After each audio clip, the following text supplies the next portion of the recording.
jalur prestasi non-akademik olahraga itu adalah persentasenya 5%. Dan untuk jalur prestasi seni, bahasa, dan non-akademik atau non-Bali lainnya itu persentasenya juga sama 5%. Hal-hal yang perlu kalian persiapkan adalah bahwa sertifikat atau piagam penghargaan tersebut paling lama diterbitkan 3 tahun.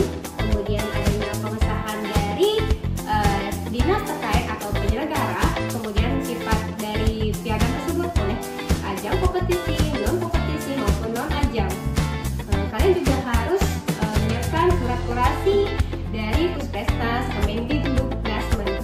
Kemudian kalian harus juga melampirkan daftar anggota dari peserta lomba, itu baik sifatnya kompetisi maupun non kompetisi. Dan yang terakhir, kalian harus melampirkan kartu keluarga. Adapun untuk ketentuan prestasi ajang non kompetisi itu tergantung pada tingkat kompetisinya.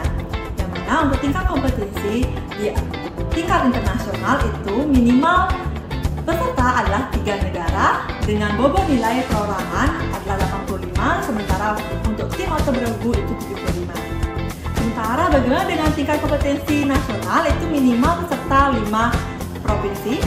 Sementara untuk bobot nilai perorangan itu adalah 65 dan tim atau beregu itu adalah 55. Kemudian untuk tingkat kompetisi di tingkat provinsi itu minimal peserta adalah dari 5 kabupaten atau kota dengan bobot nilai itu 45 untuk perorangan dan 35 untuk tim atau beregu.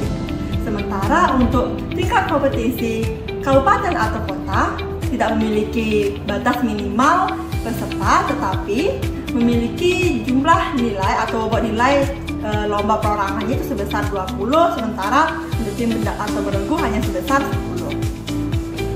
Adapun ketentuan prestasi itu dibagi menjadi 3, yang mana ada ketentuan prestasi ajang kompetensi, yang kedua ada ketentuan prestasi non kompetensi, dan yang terakhir yang ketiga itu adalah ketentuan prestasi non ajang.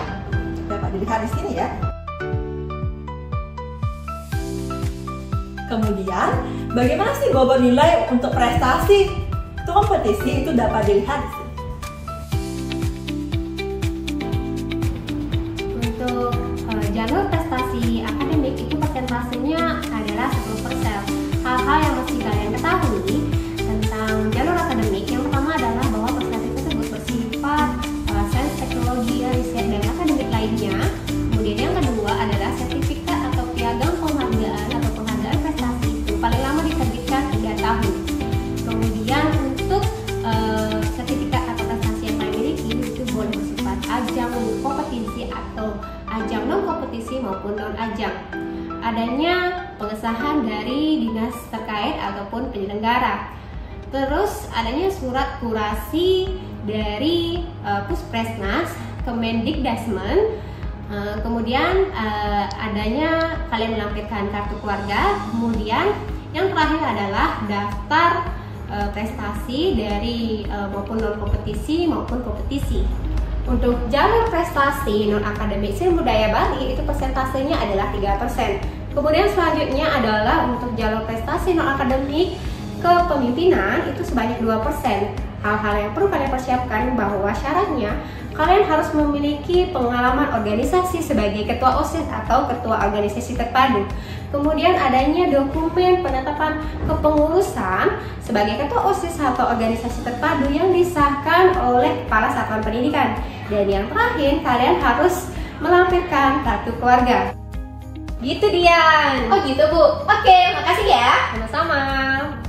Jadi untuk peserta didik untuk jalur prestasi perlu kalian ketahui itu persentasenya adalah 35%.